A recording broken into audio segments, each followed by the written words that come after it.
పెళ్ళయ్యే ముందు వరకు నేను పుట్టపర్తి వెళ్ళలేదండి. పెళ్ళయ్యే ముందు వరకు అంటే మా నాన్నగారికి భయంతో పంపించేవాళ్ళు కాదు.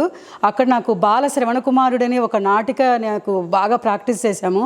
బందర్లో ఉన్నప్పుడే బాలికా స్టూడెంట్గా ఉన్నప్పుడు నేను 5th 6th చదువుతున్నప్పుడు అది చాలా బాగా ఇదైంది. అక్కడ జ్ఞానేశ్వర శర్మ గారని ఆయన నేర్పించారు.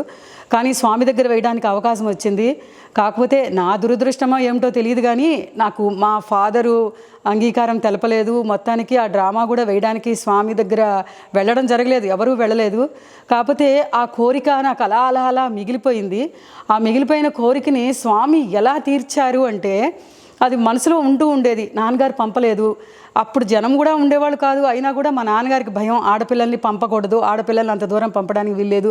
అలా కొంచెం చాలా స్ట్రిక్ట్గా మిలిటరీలా ఉంటారు, ఇప్పటికీ అలాగే ఉన్నారు మా నాన్నగారు.